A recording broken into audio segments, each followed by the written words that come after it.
तो hello everybody, मेरा नाम है आदित्य पांडे और मैं पढ़ता हूँ ट्रिपल आईटी श्री सिटी में और कंप्यूटर साइंस के ब्रांच में।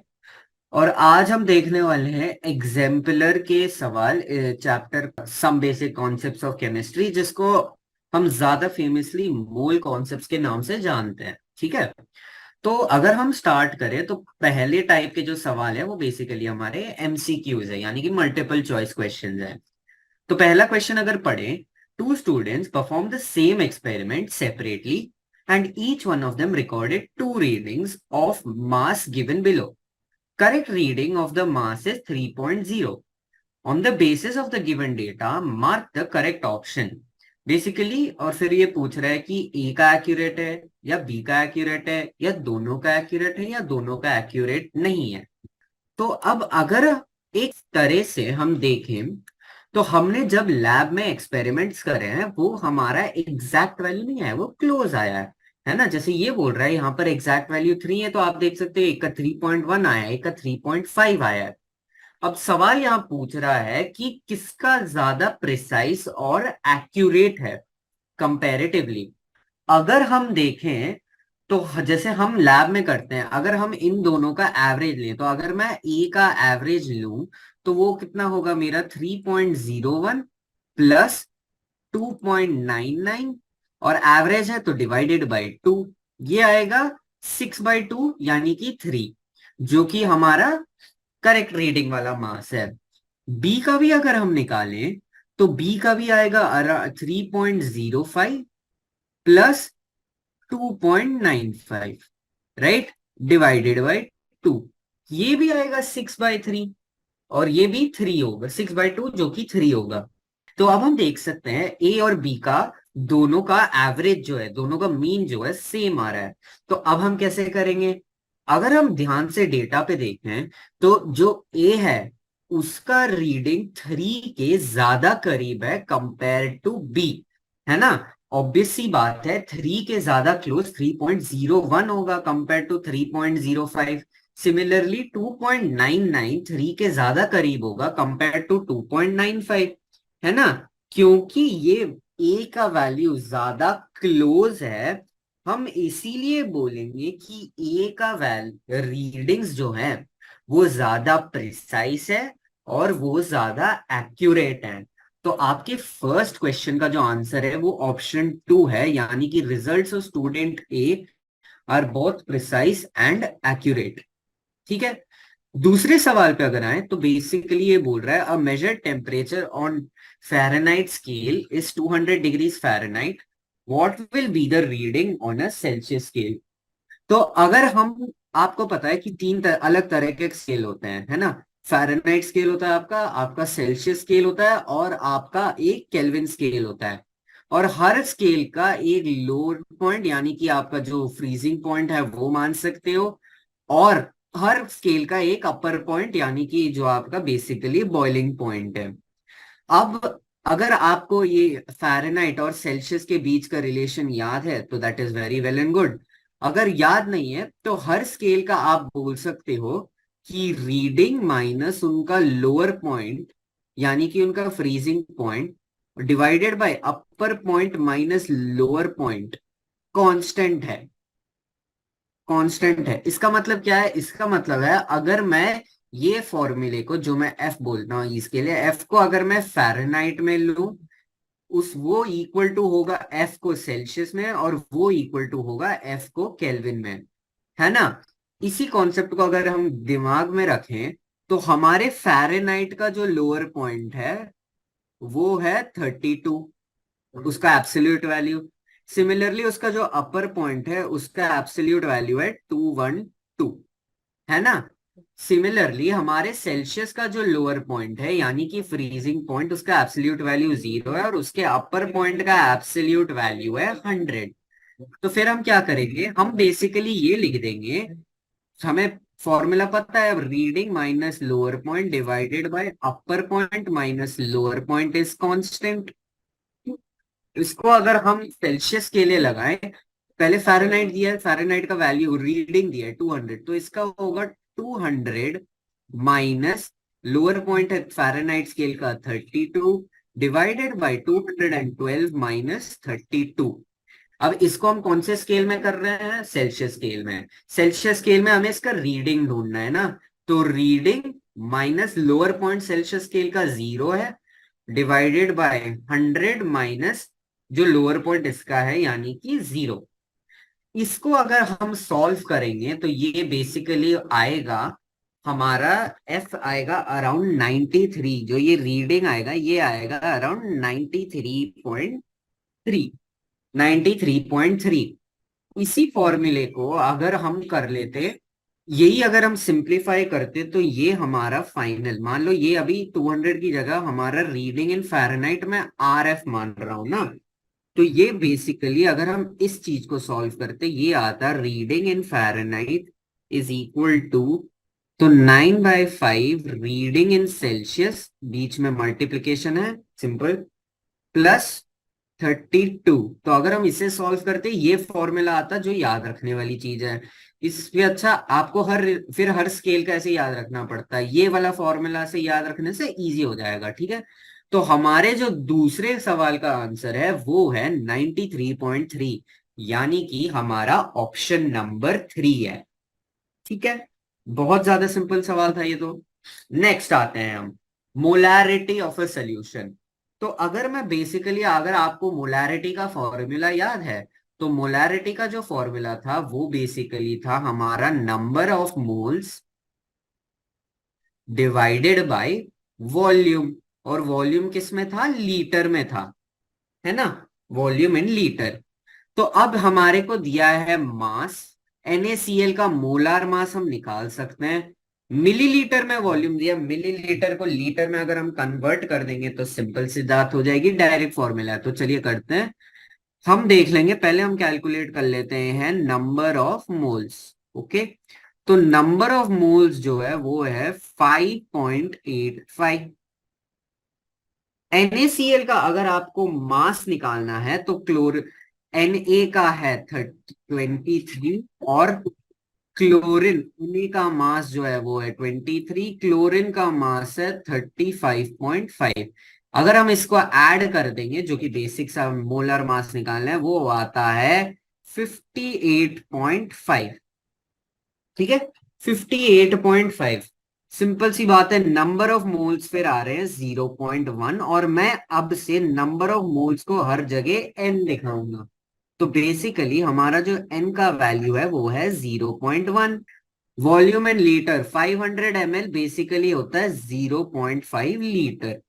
अब हमें पता है molarity is equal to N/V। V है लीटर में, ये तो बेसिकली ये बेसिक है 0.1 डिवाइडेड बाई 0.5, 1/5 जो कि है बेसिकली 0.2। तो ये हमारा ऑप्शन नंबर 3 है। यूनिट याद रख लेना, ऊपर मोल्स है नीचे लीटर है, मोल पर लीटर उसका यूनिट रहेगा। ठीक है, तो हमने पहले 3 सवाल कर लिए जो कि बहुत ज्यादा इजी सवाल थे। अब हम आते हैं ये, तो ये फोर्थ सवाल में अगर आपको कॉन्सेप्ट एक पर्टिकुलर याद है एनसीईआरटी का, हमने एक फॉर्मूला पढ़ा था डाइल्यूशन के पर्टिकुलर, जो बहुत ज्यादा सेंस बनाता है फॉर्मूला, जो कि है M1V1 is equal to M2V2, है ना। M1V1 is equal to M2V2 है। ठीक है, तो देख पढ़ क्वेश्चन अगर पढ़े, if a 500 ml of 5 molar solution, तो हमारे पास दो सोल्यूशन है। ठीक है, सोल्यूशन 1 है और सोल्यूशन 2 है। सोल्यूशन 1 के मोलारिटी को हम M1 बोलेंगे, वॉल्यूम को V1 बोलेंगे। सोल्यूशन 2 के मोलारिटी को हम M2 बोलेंगे, वॉल्यूम को हम V2 बोलेंगे। ओके, अब 500 ml ऑफ 5 मोलर सोल्यूशन, यानी कि ये तो 5 मोलर है ना, और V1 क्या है? 500 ml है। M2 इज डाइल्यूटेड टू 1500, यानी कि V2 हमारा बेसिकली 1500 दिया है, और उसके बाद हमको पूछा है मोलारिटी इस सोल्यूशन का क्या है। अगर हम M1V1 is equal to M2V2 लगाएं, अब देखो दोनों ml में, और ये बेसिकली होगा 5 इंटू 500 बाय 1000 लीटर में करने के लिए इज इक्वल टू M2, जो कि वैल्यू ढूंढना है मेरे को, 1500 डिवाइडेड बाय 1000। तो 1000 को काट देगा, ये काट देगा, ये बेसिकली 3 कट जाएगा, 5/3 के करीब आ रहा है ना, 5/3 M2, जो कि कितना होगा 1.666, ऐसे रेकरिंग चलेगा, 1.67 के करीब होगा, जो कि हमारा ऑप्शन नंबर 2 है। ठीक है, अगले वाले में आते हैं, फिफ्थ वाले में। तो फिफ्थ वाला क्या बोल रहा है, number of atoms present in 1 mole of an element is equal to Avogadro number, which of the following consist the greatest number of atoms. तो फॉर्मूला बेसिकली वो बोल रहा है, जो एन है, number of moles is basically number of atoms divided by N A. N A ये capital है और ये हमारा अवागैड्रो नंबर है, जिसका वैल्यू हमारा होता था 6.022 इंटू 10 पावर 23। राइट, सिंपल सी बात है, इतना याद है हमको। अब अगर हम इसको क्रॉस मल्टीप्लाई करेंगे, तो नंबर ऑफ एटम्स, जिसको मैं कैपिटल एन से डिनोट करूंगा इस क्वेश्चन में, number of atoms capital N is equal to small n into N A. अब देखो एन ए क्या है, एन ए कॉन्स्टेंट है, राइट, एन ए कॉन्स्टेंट है, नंबर ऑफ मोल्स चेंज हो सकता है क्योंकि वो नंबर ऑफ एटम्स पे डिपेंड करता है, और एन नंबर ऑफ एटम्स है। तो अगर नंबर ऑफ मोल्स ज्यादा होगा तो एन ज्यादा होगा, नंबर ऑफ एटम ज्यादा होगा। सिमिलरली अगर नंबर ऑफ मोल्स कम होगा तो नंबर ऑफ एटम्स भी कम होगा। मैं इतना कह रहा हूं कि number of atoms is directly proportional to number of moles. Make sense? ठीक है, अब हमें क्या करना है, हमें 4 ग्राम्स ऑफ हीलियम्स के नंबर ऑफ मोल्स निकालने हैं, हमें 46 ग्राम ऑफ सोडियम के नंबर ऑफ मोल्स निकालने हैं, हमें 0.4 ग्राम ऑफ कैल्शियम के नंबर ऑफ मोल्स निकालने हैं, और हमें 12 ग्राम हीलियम के नंबर ऑफ मोल्स निकालने हैं, है ना। अगर हम इन सभी के नंबर ऑफ मोल्स निकालें तो हीलियम का एटॉमिक मास होता है 4, राइट, तो 4/4 होगा NHE, हीलियम 4/4 बनेगा, जो कि हमारा बेसिकली 1 है। नंबर ऑफ मोल्स हम सबको पता है, मास बाय मोलार मास का फॉर्मूला है। दूसरा वाला होगा Na वाला, Na का कितना होता है 23, तो NNA is equal to 46 divided by 23, basically कितना होता है, ये 2 होता है, राइट। कैल्शियम NCA, सीए का, कैल्शियम का एटॉमिक मास जहां तक मेरे को याद है 40 होता है ना। तो 0.40 डिवाइडेड बाय 40 कितना आ रहा है, 0.01 के करीब आ रहा है ये। और 12 ग्राम्स ऑफ हीलियम NHE, है ना, 12 ग्राम्स मतलब 12 डिवाइडेड बाय 4, 3 मोल्स। अब सबसे ज्यादा मोल्स किसके पास है, सबसे ज्यादा मोल्स 12 ग्राम्स ऑफ हीलियम के पास हैं। तो सबसे ज्यादा number of atoms 12 grams of heliums के पास होंगे, क्योंकि हमने यहां देखा था number of atoms is directly proportional to number of moles. ठीक है, इजी, ओके।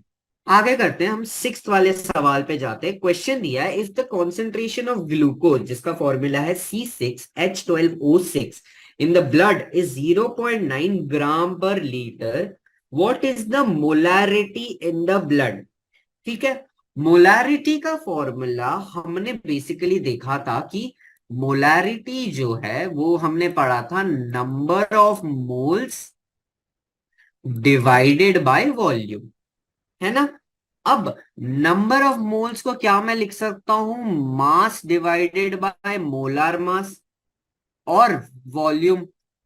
अब अगर हम ध्यान से मैं दिखाऊं, मास गिवन बाय वॉल्यूम, ये तो कॉन्सेंट्रेशन हो गया, कॉन्सेंट्रेशन ऑफ द सॉल्यूशन, जो कि हमें दिया है 0.9 ग्राम पर लीटर, और मोलार मास है तो मोलारिटी का एक और फॉर्मूला आ जाता है, जो कि है हमारा concentration divided by molar mass, right. अब C6H12O6 ग्लूकोज का मोलर मास, कार्बन का मास होता है 12, हाइड्रोजन का मास होता है 1, ऑक्सीजन का मास होता है 16।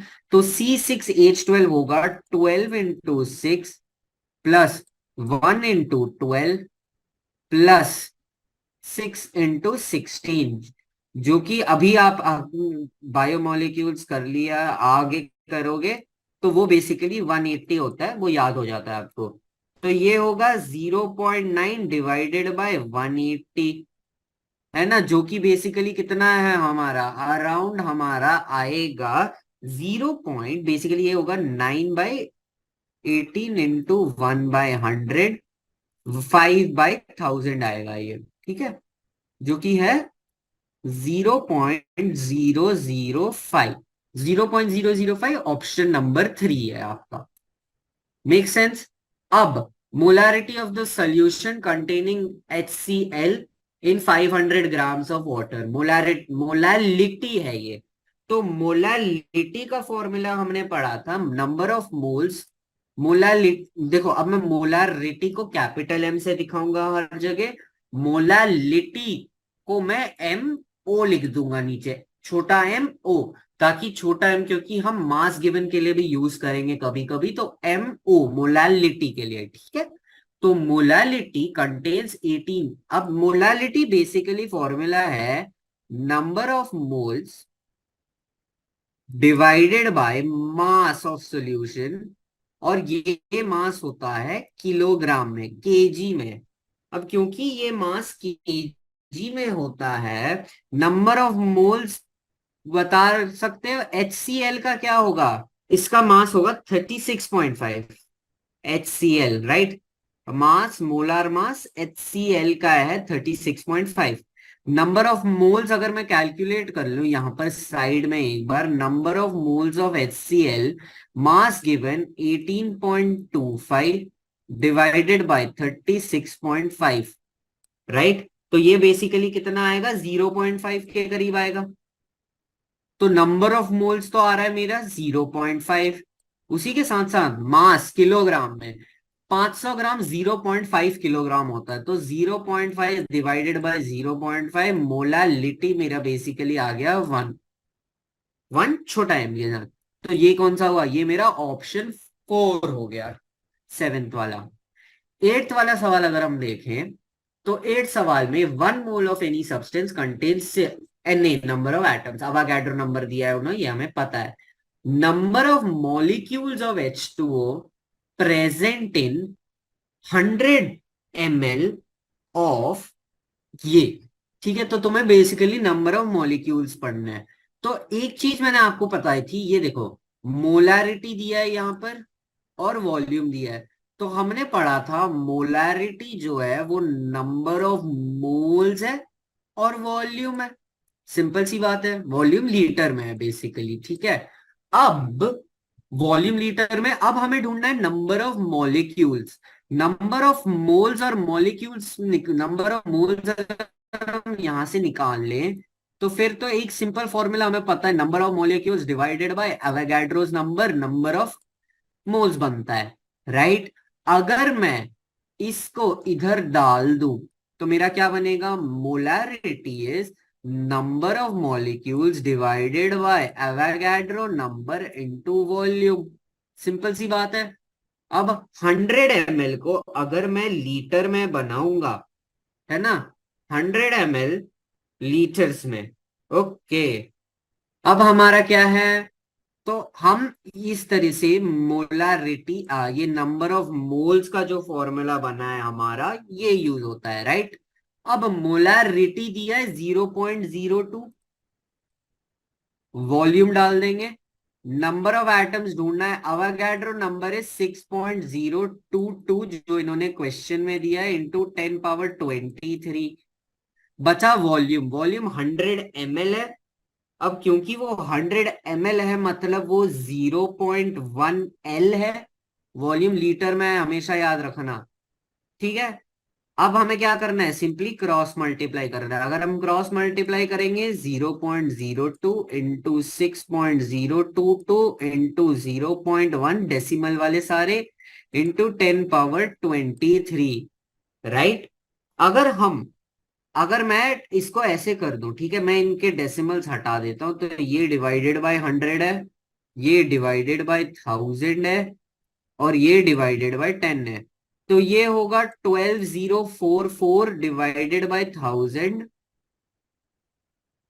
और मैं 100 इंटू 10 1000 होगा, वो इससे कट करके तो ये 10 पावर 20 हो जाएगा, ठीक है। तो ये 1.22 के करीब आए, 12.04 इंटू 10 पावर 20, जो कि हमारा ऑप्शन नंबर 1 है। ठीक है, ज्यादा कुछ मुश्किल नहीं है, हमें पता है मोलारिटी का formula is number of moles into volume in litre, और फिर हमें पता है number of moles is number of molecules divided bye Avogadro number. उसको हमने मोलारिटी के फॉर्मूले में डाला, और फिर बस हमने सब बाकी कर दिया है। अगले क्वेश्चन पे आते हैं, मास percent of carbon in carbon dioxide. तो बेसिकली कितना कार्बन है कार्बन डाइऑक्साइड में, ठीक है। सो कार्बन डाइऑक्साइड का सबको फॉर्मूला पता है, होता है CO2। अगर इसका मोलिकुलर मास निकाल लो, 12 प्लस 2 इंटू 16 है, राइट, जो कि आता है 44। अब हमें क्या करना है, हमें पता है एक कार्बन है 12 का, राइट, मतलब 12 आउट ऑफ 44 उसमें कार्बन है। परसेंटेज निकालना है, 100 कर दो उसको, खत्म बात। इसको अगर तुम सॉल्व करोगे, ये अप्रोक्सीमेटली आता है 27.27 के करीब, जो कि ऑप्शन नंबर 2। ठीक है, सिंपल सवाल था। Empirical formula and the molecular mass is this, what is the molecular formula. तो एक चीज होता है, हमें पता है हमारा जो मॉलिक्यूलर फॉर्मूला है, हमारा एम्पेरिकल फॉर्मूला एक पर्टिकुलर एन से मल्टीप्लाई हो जाता है, सारे नंबर ऑफ एटम्स। वो एन निकालने का फॉर्मूला जो है, वो एन निकालने का फॉर्मूला बेसिकली है molecular mass divided by empirical mass. ठीक है, molecular mass divided by empirical mass है। मॉलिक्यूलर एम्पेरिकल फॉर्मूला दिया है CH2O, मतलब कि इसका 12 प्लस 1 इंटू 2 प्लस 1 इंटू 16 है इसका आंसर, जो कि करीब आ रहा है 30 आ रहा है, करीब क्या 30 ही है। मॉलिक्यूलर मास दिया है, तो अगर मैं एन निकालू, इस सब्सटेंस का एन होगा 180 डिवाइडेड बाई 30। सिंपल सी बात है, 30 यानी कि 6 आ रहा है। यानी कि अब ये वाला फॉर्मूला लगा लेंगे हम, मॉलिक्यूलर मास एम्पेरिकल मास। एम्पेरिकल फॉर्मूला क्या है, CH2O, राइट। एन का वैल्यू निकला 6। अब क्या होगा, 6 को हर कोएफिशिएंट से मल्टीप्लाई कर दो, C6, H2 इंटू 6 है, यानी कि 12O6। जो हमारा रिक्वायर्ड मोलिकुलर फॉर्मूला है वो है C6H12O6, जो कि हमारा ऑप्शन नंबर 3 है। ओके, सिग्निफिकेंट फिगर्स के बारे में आते हैं। तो हमें पता है कि सिग्निफिकेंट फिगर्स का ये छोटा सा जो पार्ट था, डेंसिटी और मास के, हमें पता है basically density is equal to mass by volume. If density of a solution is 3.12, mass is this, तो कितना आएगा, देखो ये क्या होगा, 3.12 into volume 1.5 is equal to mass, right. अगर मैं इसको एक्चुअली में सॉल्व करूंगा, तो ये कितना आएगा, ये आएगा 4.68। तो अब देखो, यहां दो है ना, इन वे कम वाले को ले लो, तो कम वाले को लोगे मतलब 2 डिजिट होना है, यहाँ 3 है, तो क्या करो 68 राउंड ऑफ कर दो, 74.7 के करीब इसका आंसर है, 4.7, यानी कि ऑप्शन नंबर 1। ठीक है, नेक्स्ट क्वेश्चन में आते हैं हम। Which of the following statements about a compound is incorrect. Option A है, a molecule of a compound has atoms of different elements. A compound cannot be separated into its constituent by physical methods of separation. Retains physical properties of the constituent elements. और option D, ratio of atoms in different elements in a fix. ठीक है, अब देखो option A, 2-3 अलग atoms एक साथ आते हैं और कंपाउंड, हम वाटर का एग्जांपल मान के चलते हैं, ठीक है, इस पे ठीक है। तो वाटर में पता है हमें दो अलग वो आ रहे हैं, एलिमेंट्स आ रहे हैं ना, हाइड्रोजन ऑक्सीजन, तो ऑप्शन नंबर 1 तो करेक्ट है। ऑप्शन नंबर 2 देखें तो वाटर का ही एग्जांपल ले तो फिजिकल मेथड से क्या हम हाइड्रोजन और ऑक्सीजन को अलग कर सकते हैं? नहीं, नहीं तो हमारा हाइड्रोजन ऑक्सीजन ऐसे ही अलग रहता हमेशा। ठीक है। थर्ड ऑप्शन अगर हम देखें, a compound retains the physical properties of its constituent elements, क्या ये सही है? क्या वाटर के पास हाइड्रोजन और ऑक्सीजन की प्रॉपर्टीज हैं? ऑक्सीजन एक फ्लेमेबल गैस है, राइट? ऑक्सीजन की वजह से आग जलता है। क्या वाटर की वजह से आग जलता है? नहीं, तो ये ऑब्वियसली हमारा इनकरेक्ट स्टेटमेंट हो गया। और ratio of atoms of different elements in a compound is fixed. Hydrogen दो आएंगे, ऑक्सीजन एक आएगा, हाइड्रोजन ऑक्सीजन 2:1 के रेशियो में हमेशा कंबाइन करेंगे, है ना? तो इस और 12th वाले का आंसर है option 3, compound retains the physical properties of its constituent elements. अगला वाला देखें तो एक रिएक्शन दिया है बेसिकली हमें, और फिर पूछा है what is which of the following statements is correct about the given reaction, right? पहला बोला है total mass of iron and oxygen in reactants is equal to total mass of law in product and therefore it follow law of conservation of mass. Total mass of reactant is equal to total mass of product. Law of multiple proportion is followed.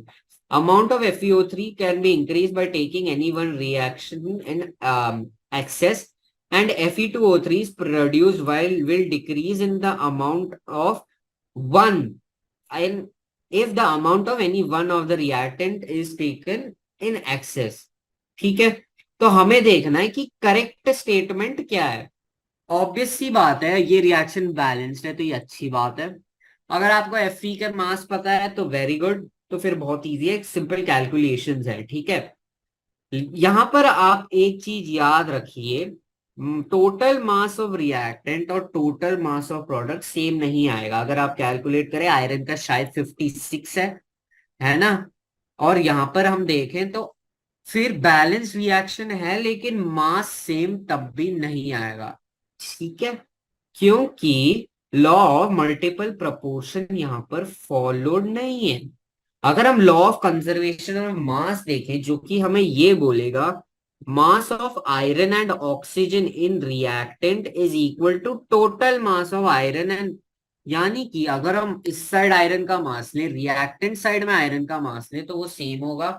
और यहां पर iron का मास ले, same आएगा। वो आएगा क्योंकि reaction balanced है, राइट? तो देख सकते हो ऑप्शन नंबर 1 जो है लॉ ऑफ कंजर्वेशन ऑफ मास वाला, वो करेक्ट है। लॉ ऑफ कंजर्वेशन ऑफ मास के ऊपर हमारा अगला क्वेश्चन ये आता है कि विच of the following reaction is not correct. आप एक चीज हमेशा याद रखो, लॉ ऑफ कंजर्वेशन ऑफ मास का एक बेसिक रिक्वायरमेंट ये है कि आपका जो रिएक्शन है वो बैलेंस्ड होना चाहिए।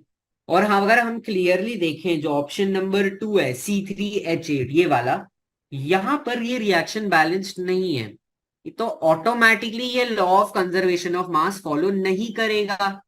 तो फिर नहीं करेगा तो नहीं करेगा। ठीक है। Question number 15, the following statement indicate law of multiple proportion. ठीक है। तो लॉ ऑफ मल्टीपल प्रोपोर्शन के ये क्वेश्चन में हमें बेसिकली देखना है, sample of a carbon dioxide is taken from any source will always have carbon and oxygen in the ratio 1:2। सही बात है ये, है? ठीक है। लेकिन क्या ये मल्टीपल प्रोपोर्शन को फॉलो कर रहा है? नहीं, ये फिक्स्ड रेशियो वाला जो लॉ है वो वाला है, राइट? अब carbon forms two oxide CO and CO2 where masses of oxygen when combined with fixed mass of carbon are in a simple ratio। ये एक स्टेटमेंट है, ये इन अ वे वो लॉ ऑफ मल्टीपल प्रोपोर्शन का ही स्टेटमेंट है। तो इसीलिए यहां पर जो ऑप्शन नंबर 2 है हमारा करेक्ट ऑप्शन है। ठीक है। अब आते हैं हम सेकंड पार्ट पे जो कि है हमारा मल्टीपल चॉइस क्वेश्चन, जिसमें 22 क्वेश्चन, ज्यादा नहीं है, छोटे ही। यहां पर इस सेकंड पार्ट का ये खासियत है कि यहां पर मल्टीपल ऑप्शंस करेक्ट है। हमने अब तक देखा कि सिंगल ऑप्शंस करेक्ट ही होंगे, अब से यहां से मल्टीपल ऑप्शंस करेक्ट हैं। तो अगर हम देखें 1 mole of oxygen gas at STP, STP क्या है? STP है standard temperature and pressure. Standard temperature and pressure basically 273 kelvin होता है और प्रेशर होता है 1 atm का, है ना। अब क्योंकि 1 atm का वो स्टैंडर्ड प्रेशर है, ये 273 केल्विन का एक स्टैंडर्ड प्रेशर है, तो अब हमें देखना है 1 मोल में क्या होता है। ठीक है। एचटीपी के बारे में आपको एक और चीज ये याद रखनी है कि एट एसटीपी तीन चार चीजें हो जाती हैं एक साथ। क्या होता है, एक तो ये है कि, एक मिनट, हाँ, एसटीपी पे, एसटीपी में हमारा 1 मोल हो जाता है, हमारा 273 केल्विन हो जाता है और 1 atm प्रेशर हो जाता है, राइट। तो इन तीन कंडीशन के अकॉर्डिंग 1 मोल में कितने मॉलिक्यूल्स होते हैं, अवोगाड्रो नंबर, तो ऑप्शन ए करेक्ट है। 1 मोल में मास ऑफ ऑक्सीजन कितना है, मास मोलर मास के इक्वल होगा। मोलर मास O2 का कितना होता है, ऑक्सीजन गैस का O2 का 32, राइट। मोलर मास O2 को होता है 32। तो क्वेश्चन 16 में पहला ऑप्शन करेक्ट है और फोर्थ ऑप्शन करेक्ट है, तो इसका जो बेसिक आंसर है वो है option 1 and option 2। 17th question अगर हम देखें तो H2SO4 प्लस 2NaOH का ये रिएक्टेंट है, बैलेंस रिएक्शन दिया है Na2SO4 प्लस H2O, वो दो होते हैं। अब हमें बोला है when 1 litre of sodium, 1 liter of 0.1 molar sulfuric acid is reacted with 1 liter of 0.1 molar hydra. Amount is formed and its molarity. Amount of वो बेसिकली पूछ रहा है कि अगर हम, मैं रेड कलर से देता, H2SO4 का 1 लीटर ले, 0.1 मोलार वाला सल्फ्यूरिक एसिड ले और NaOH के हम ले 1 लीटर और 0.1 मोलार का सोल्यूशन, इन दोनों को रिएक्ट करेंगे तो हमें कितना मास ऑफ Na2SO4 मिलेगा और उसका मोलारिटी कितना होगा। ठीक है। एक चीज आपको याद रखनी है, अगर हम इनको नंबर ऑफ मोल्स में कन्वर्ट कर लें, ठीक है, नंबर ऑफ मोल्स में अगर हम कन्वर्ट कर ले तो ये सवाल आराम से हो जाएगा, राइट। तो हमें पता है molarity is equal to moles divided by volume. अब क्योंकि वॉल्यूम 1 है, number of moles is basically molarity, simple सी बात है। अगर अब एक ये यहाँ पर रब कर देता हूं मैं, ठीक है। तो इसका अगर हम देखें नंबर ऑफ मोल्स आएगा 0.1, इसका नंबर ऑफ मोल्स आएगा 0.1। 0.1 मोल्स रिएक्ट करेगा 0.2, क्योंकि यहाँ पर 2 भी है तो 0.2 होगा बेसिकली जो हमारे रिएक्शन में होगा। अब क्योंकि 0.1 मोल्स ऑफ H2SO4 रिएक्ट कर रहा है 0.2 मोल्स ऑफ NaOH के साथ, जो कि हमारे पास नहीं है ना। 0.2 मोल्स नहीं है हमारे पास, 0.1 मोल है कायदे से, है ना। 0.1 मोल मिला है हमें, यहाँ पर देखो 0.2 नहीं मिला है। अब अगर हम देख, मैं क्या बोलना चाहता हूं, या देखो हमारे पास 0.1 दिया है, यहाँ पर 0.1 दिया है। रिएक्शन के according 0.1 H2SO moles of H2SO4 0.2 moles के साथ रिएक्ट कर रहा है ना। 0.1 मोल्स ऑफ H2SO4 रिएक्ट कर रहा है 0.1 moles of 0.2 moles of NaOH के साथ, राइट, वो यहां दिया है। अब अगर हम देखें तो अब हमारा 0.1 मोल ऑफ NaOH कितने मोल्स के साथ रिएक्ट करेगा, कितने मोल्स के साथ रिएक्ट करेगा, राइट। तो उसमें हमें NH2SO4 बेसिकली आएगा 0.05, उसका हाफ हो रहा है बेसिकली, राइट, 0.05 के साथ आ रहा है। ठीक है। अब 0.05 मोल्स ऑफ H2SO4 यूज होगा, पूरा NaOH यूज होगा। तो अकॉर्डिंग टू द लॉज जो हमने पढ़ा है, डेफिनेट प्रोपोर्शन सब चीजें, 0.05 मोल्स ऑफ Na2SO4 बनना चाहिए। जितना खाली हुआ लिमिटिंग रिएजेंट जो है H2SO4 बनेगा, लिमिटिंग रिएजेंट जितना है उतना यहां बनेगा, राइट। अब अगर हम यहाँ बात करें, अब हमारे पास नंबर ऑफ मोल्स आ गया और Na2SO4 का मोलर मास भी निकाल सकते हो आप। Na2SO4 का मोलर मास होता है 164, ठीक है, 142, 142 हो जाता है उसका मोलर मास, 142। अब Na2SO4 का मोलर मास पता है आपको, ये मोलर मास है। नंबर ऑफ मोल्स पता है 0.05, मास निकाल सकते हैं, राइट।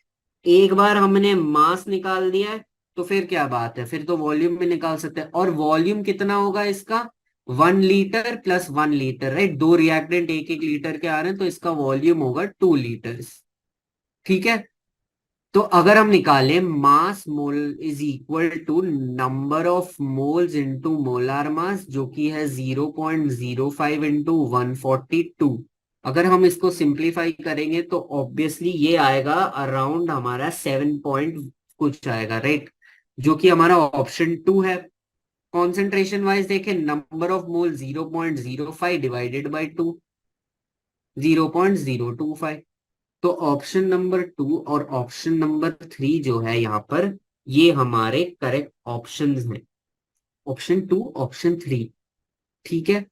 अगर हम देखें 18th वाला, सेम नंबर ऑफ एटम्स, तो ये हमने एक तरीके का सवाल करा था हमने सिंगल ऑप्शन में, ठीक है। नंबर ऑफ मोल्स के हिसाब से नंबर ऑफ एटम्स जो निकालना था हमें, वो हमने इनके यहाँ पर निकाला था, जो कि अभी अगर मैं आपको यहाँ पर दिखाऊंगा तो यहाँ पर है, ऊपर जाए, ये वाला क्वेश्चन, फिफ्थ वाला, सेम कॉन्सेप्ट लगाया था हमने, नंबर ऑफ मोल्स निकाले थे, नंबर ऑफ मोल्स के बाद नंबर ऑफ एटम्स निकाल लिए थे। और अभी यहाँ पर आपको बस एक चीज करना है, कहाँ है, हाँ, यहाँ पर आपको एक चीज करना है, आपको देखना है कि इस और इसमें सेम है, इस और इसमें सेम है, इस और इसमें सेम है, या इस और इसमें सेम है, ठीक है।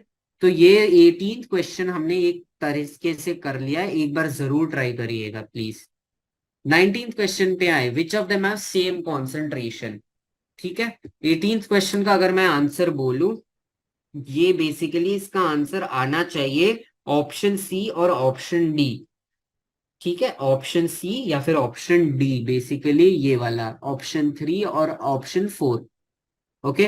19th क्वेश्चन भी हमने एक तरीके से कर लिया, हमें कॉन्सेंट्रेशन निकालना आता है, नम मोलारिटी, एक तरीके से concentration is equal to number of moles divided by volume, किसमें, लीटर में, ठीक है। नंबर ऑफ मोल्स को मैं मानता हूं एन, इसको बोल देंगे VN, ठीक है।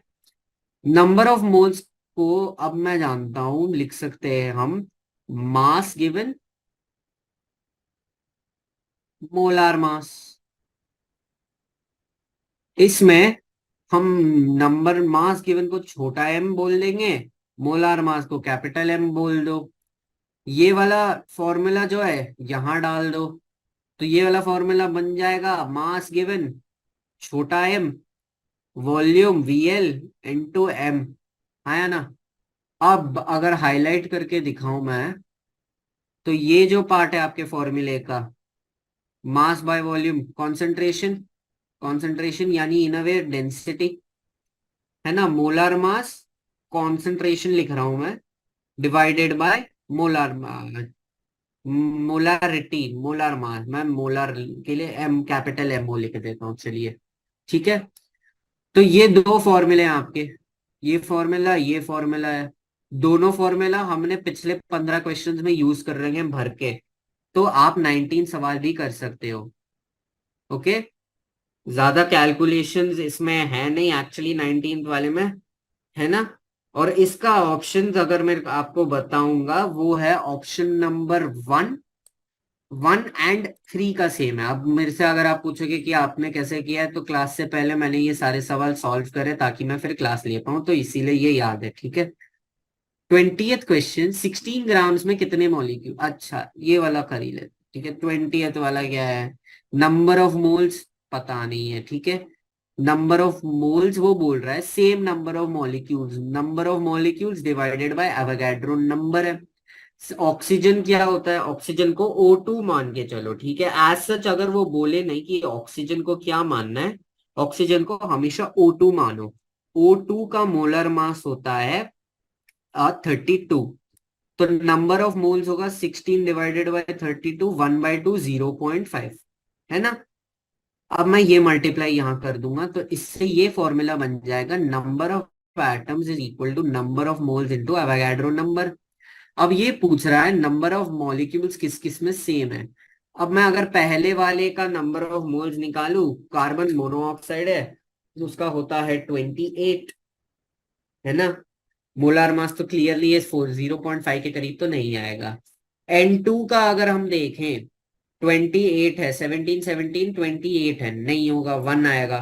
14 grams of N2, 14 grams of N2 मतलब 14 डिवाइडेड बाई 28, N2 का मास होता है 28, 1/2 0.5, राइट। तो ये आ रहा है, और अगर मैं फोर्थ वाले का भी देखूं ये भी आ रहा है, ठीक है। तो 20th का ऑप्शन 3 ऑप्शन 4 है। अगला वो पूछ रहे विच of the following is a unitless question, simple direct theory का क्वेश्चन है। मास परसेंट और मोल फ्रैक्शन जो होते हैं आपके, ये लिमिट यूनिटलेस टर्म्स होते हैं, ठीक है। अब आते हैं डाल्टन्स एटॉमिक थ्योरी पे। तो Dalton's atomic theory is given below, compounds are formed when atoms of different elements combined in a fixed ratio. अब इनमें से कौन से जो लॉ है इसमें एप्लीकेबल नहीं है। एवोगाड्रो लॉ तो बिल्कुल एप्लीकेबल नहीं होगा, क्योंकि Avogadro law number of molecules के बारे में बात करता है। बचे 3 लॉ, ठीक है। तो एक ऑप्शन 4 तो करेक्ट है, लेकिन ये मल्टीपल है तो हम देखेंगे, ठीक है। बाकी है law of multiple proportion, law of definite proportion और law of conservation of mass, ठीक है। अब अगर हम कायदे से देखें, two different elements fixed ratio में कंबाइन कर रहे हैं, डेफिनेट प्रोपोर्शन और मल्टीपल प्रोपोर्शन वाला तो सेटिस्फाई कर रहा है ये, है ना। और मतलब ऑप्शन 2 और ऑप्शन 3 जो है ये स्टेटमेंट सेटिस्फाई कर रहा है। कौन सा स्टेटमेंट, ये वाला, compound are formed when atoms of different elements combined in a fixed ratio, right. तो इसी कायदे से फिर which of the following statement गलत बचा, law of conservation of mass, क्योंकि ये मास के रिलेटेड कुछ बता ही नहीं रहा है, ठीक है। ये हमारे एमसीक्यू भी खत्म हो गए हैं। अब अगर हम आगे का देखें, what will be the mass of C12 grams in grams, ठीक है। तो ये बेसिकली आपका अगर याद है calculations, carbon atom of carbon का मास पूछ रहा है, ठीक है। 1 मोल ऑफ कार्बन, ठीक है, mass of 1 atom, okay. Number of moles, अगर मैं देखूं बेसिकली हर जगह पहले नंबर ऑफ मोल से स्टार्ट होता है, number of atoms divided bye Avogadro number. Number of atoms 1 है, अवोगाड्रो नंबर है 6.022 इंटू 10 पावर 23, ठीक है। तो फिर कितना होगा यहाँ पर, एक एटम में नंबर ऑफ मोल्स कितने होंगे, 1/n। मैं पूरा नहीं लिख रहा अभी अवोगाड्रो नंबर, बाद में कैलकुलेशन के टाइम लिख लूंगा। अब ये तो मोल्स हो गया, पर मैं मेरे को एक और फॉर्मूला पता है जहां मैं नंबर ऑफ मोल्स को लिख सकता हूं as mass divided by molar mass. और C12 का एटम का मोलर मास होता है 12, तो मैं इस क्वेश्चन के लिए डायरेक्टली लिख रहा हूं मास डिवाइडेड बाय 12। इसको मैं अगर इससे इक्वेट करूं, क्योंकि दोनों नंबर ऑफ मोल्स हैं, राइट, मैं कर सकता हूं। तो मास divided bye 12 into 1 divided by Na, cross multiply करो, रिक्वायर्ड मास कितना होगा, 12 divided by 6.022 into 10 power 23, numerical type answer होगा, है ना। अब देखो अगर 6 होता तो ये 12 होता, 12 सीधे 2 आता, राइट। 6 से कम होता तो ये कितना, 12, अगर 12 6 से कम होता, राइट, मतलब 6 और 5, 5 में होगा कितना, 2.4, तो वो ज्यादा होता, राइट। यहाँ पर इस साइड अगर आएंगे नंबर लाइन के तो हमारा 2 से लेस होता, तो ये 1.99 इंटू 10 पावर, ये ऊपर आ जाएगा -23 के करीब होगा। रफ अप्रोक्सीमेशन करा है मैंने, ये एग्जैक्ट वैल्यू नहीं है, मैं अभी भी बोल रहा हूँ 1.99 के करीब ये इसका बेसिकली आएगा, ठीक है। अब मैं अगर आपको क्वेश्चन नंबर 24 दिखाऊंगा, तो question number 24, significant figure should be present in the answer, है ना। अब यहाँ देखो, यहाँ पर कितने नंबर, चार अलग नंबर हैं, राइट। चार अलग नंबर कौन से हैं, वो एक है 2.5, एक है 1.25, एक है 3.5, एक है 2.01। इसमें दो डिजिट्स हैं, इसमें तीन डिजिट्स हैं, इसमें दो डिजिट्स हैं, इसमें तीन डिजिट्स हैं, है ना। हमें पता है कि जब हमारा, है ना, सबसे कम वाला लेते हैं हम, जब हम सिग्निफिकेंट फिगर्स हमारा ढूंढ रहे होते हैं, तो हम सबसे कम लेते हैं, जो कि हमारा क्या है, 2 है। तो जितने कितने सिग्निफिकेंट फिगर्स होंगे इसमें, 2 होंगे। क्यों? क्योंकि सिग्निफिकेंट फिगर्स वाला रूल कहता है हमें कि हमें यहाँ पर सबसे कम वाले लेने चाहिए, लेस चीजें वाले लेने चाहिए। ठीक है। नेक्स्ट हम पूछ रहे हैं, what is the symbol of SI unit of mole. Mole का अगर आपको सिंबल नहीं पता है, क्योंकि हम जनरली मोल को MOL डिस्क्राइब करते हैं, ठीक है। MOL is the SI unit of मोल, है ना। अब मोल डिफाइंड कैसे है ना। मोल का अगर आप, अब ये तो ऑब्वियसली पता है, number of moles is mass by molar मास, लेकिन मोल का जो प्रॉपर डेफिनेशन है वो ये बताता है, ठीक है। अ मोल इज डिफाइंड, मैं लिख लेता हूं, अ मोल इज डिफाइंड एज, फिर यहां देखता हूं मैं, ठीक है।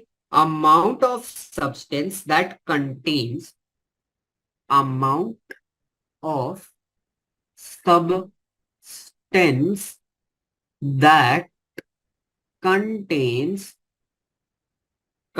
क्या, as many entities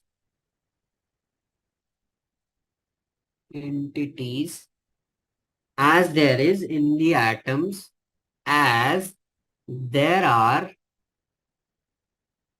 atoms in 12 grams of carbon। Basically एक मोल क्या होता है कि 12 ग्राम्स ऑफ कार्बन में जितने एटम्स हैं, 12 ग्राम्स ऑफ कार्बन में जितने एटम्स हैं, अगर कोई किसी भी सब्सटेंस, किसी भी चीज के पास उतना ही एंटिटीज हो, जित ये वैल्यू होगा, मान लो V। अब किसी चीज के पास V एंटिटीज हो अपने पास, तो फिर वो चीज 1 मोल कही जाती है। ठीक है, सिंपल बात, सीधी बात, नो बकवास। नेक्स्ट आते हैं डिफरेंस बिटवीन मोलारिटी मोलालिटी। फॉर्मूले में डिफरेंस है, मोलालिटी को हम मास से डिवाइड करते हैं, ठीक है। What is the mass percentage of calcium phosphorus and oxygen in CA3PO, जो भी, ये पूरा लिख लेता हूं मैं, जो है CA3PO4 2, ठीक है। CA3PO4 2 को अगर हम देखें, कैल्शियम का मास होता है 40, ठीक है। फॉस्फोरस का मास होता है 31, ऑक्सीजन का मास होता है 16। तीन कैल्शियम है तो 3 × 40 प्लस फॉस्फोरस एक यहाँ है लेकिन बाहर दो है, तो टोटल दो फॉस्फोरस है। 2 × 31, चार है अंदर लेकिन बाहर दो है, तो टोटल 8 है। 8 × 16, ये अगर हम सॉल्व करेंगे, ठीक है, ऐसे सिंपल लगने के लिए थोड़ा, ये आएगा 310।